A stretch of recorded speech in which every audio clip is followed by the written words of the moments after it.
Кандайсыңар достор, урматтуу угармандар, Мирел силер менен ушул 10 мүнөттүк подкастта биз менен байланышта болуңуздар же 24 саат байланышта болобуз десеңиздер, WhatsApp номерине, кыска номерине жөнөтсөңүздөр болот. Болгон сурооңорду жана болгон ар кандай мүмкүн темаларыңыз болот сунуштайм десеңиздер, бир гана комментарийдин алдында эмес, жана WhatsApp номерине да жазсаңыздар болот.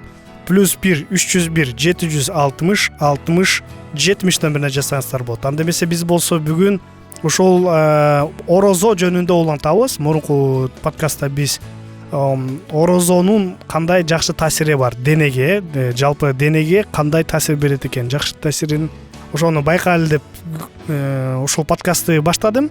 Мурунку подкастта ошол жетишпей калдык, азыр болсо улантабыз. Мурун болсо ушул подкастта ушул дененин кандай бир процесстери жүргүзүлөт. Орозо кармаганда 1 күндөн баштап жана 8 сааттан баштап 8 күнгө чейин кандай эмелер башталат дейт. Бул болсо биринчи этап экен. Организм болсо негизи жаңы ушул кандай десем, орозого көнө баштайт. Ачкачылыкка көнө баштайт. Эгер адам болсо мурун орозо кармаса дагы негизи ар кандай өзгөрүштөр да пайда болот экен да. Ар дайым жаңы өзгөрүштөр боло баштайт. Ошол убакта негизи адамдын денеси глюкозаны көбүрөөк колдоно баштайт. Сахар, ошол глюкоза сахарда болот. Сахар болсо ушул көбүнчө боордо болот. Ошо боордон ошол жерден сахарды мындай айтканча жумшай баштайт. Күч кубат алыш үчүн. Негизи ушул тамактан алат да. Тамак жок болгондуктан ушул жерден ала баштайт экен да.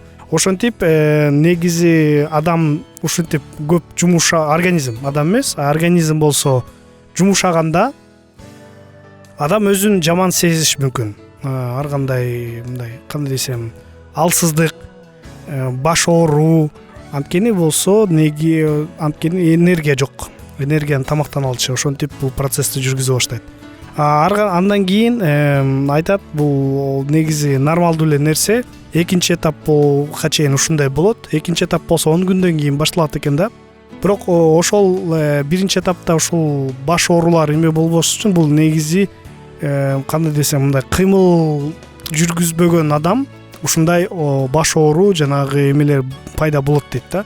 Ошон үчүн эме болушу, мындай жакшы сезиш үчүн адам кыймылдап турушу керек экен да. Бирок андан тышкары дагы оор тамакты жебегенге аракет кылыш керек. Анткени дене көнүп калган, оор тамак жеп, ошону көптөгөн болгон денеде процесстер ушул тамак көп болгондуктан, жөн эле тамак эмес, оор, курулган, майлуу тамактар бул көп процесстерди токтотуп койгон да денеде. Бул учурда дене ошентип мындай айтканча кайра ойгоно баштайт да. Экинчи этап 10 күндөн кийин башталат. Бул күн болсо адаптация деп айтып коет. Мунку подкастта дагы кичине байкаганбыз. Ушул күндүзү ачкачылык болгондо, адам болсо, адамдын денеси көнө баштайт экен. Ал болсо өзүнүн тамактан алган энергияны эми болсо дене, организм ошол глюкозадан ала баштайт. Ар кандай денеде болгон майлуу жерден да. Мындай айтканча арыктай баштайсыздар. Арыктагандан кийин арыктап баштайсыздар, анткени болсо глюкоза ушул майлуу жерлерден баштайт. Анткени ушул эми жировой деп коет эмес беле, запас. Ушул майлуу запастар көп болсо, анда көбүрөөк убакыт керек экен да. Үчүнчү этап болсо бул детоксикация деген ошондой кызыктуу сөз. Детоксикация болсо эмнени түшүндүрөт? Негизи ашказанда, ошол эле боордон, ошол эле денедин мындай айтканда эме териден ар кандай шлактар, ар кандай токсиндер чыга баштайт экен. Ошол токсиндер, шлактар чыгып атканда адам болсо ушул орозо кармаган убагында байкадыңыздар беле?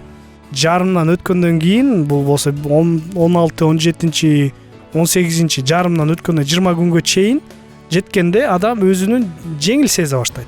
Биринчиде дене көнүп калды, экинчиден адам жеңил сезе баштады. Ар кандай ой жүгүртүү эмелер, ошол процесстер оңоюраак жүрө баштайт. Адам болсо өзүн жакшы сезе баштайт экен да. Ошондуктан мындай суроо пайда болот да.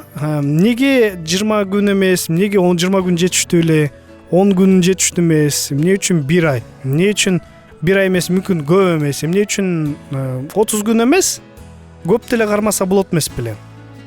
Мисалы арыктайм десе, чоң дагы салмагым көбөйбөсүн деп адамдар бир гана 30 күндө жана бир жылда бир эмес, ар дайым кармап турса, 30 күндөн көбүрөөк ушинтип кармаса жакшы болот эмес беле.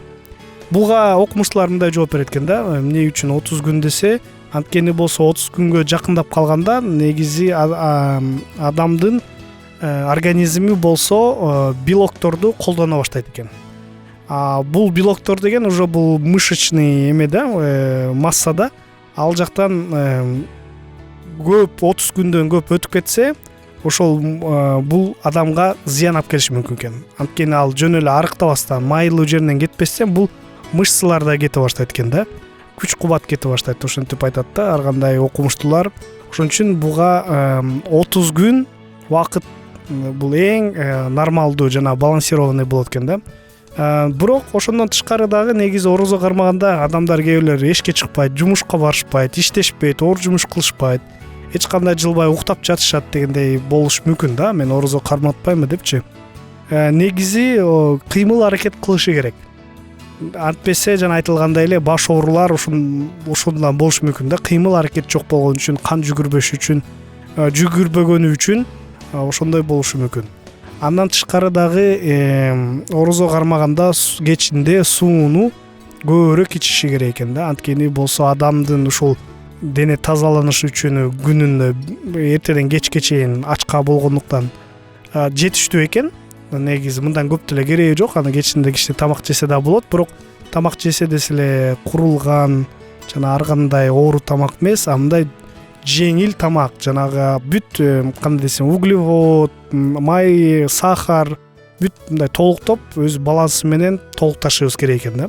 Андан тышкары бул суу менен да толукташыбыз керек. Антпесе биз кандай десем, адам негизи суудан көп турат, суу ичип турушу керек. Ошон үчүн кечинде орозо ооз ачкандан кийин суу менен ачат эмес беле экен.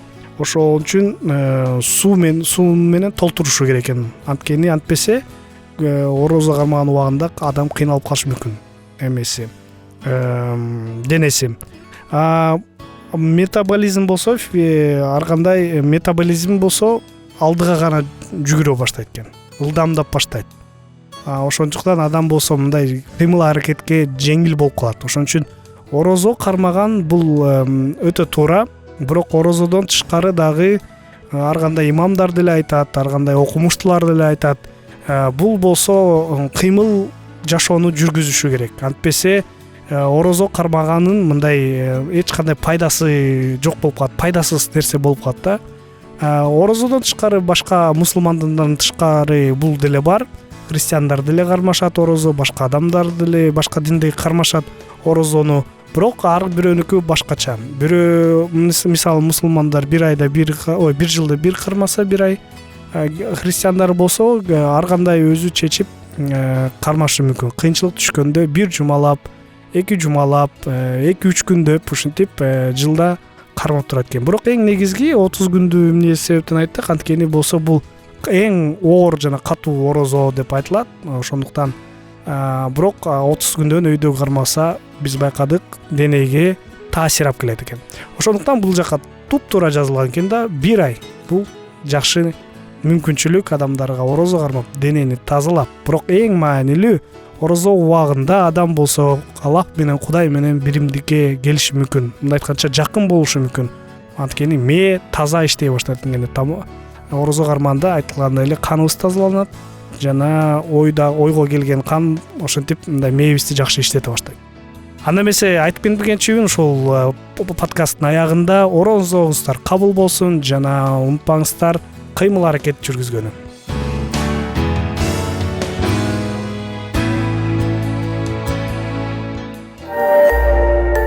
Биздин сабактар менен кененирээк Аль Китап Чекит медиа сайтынан таанышыңыз.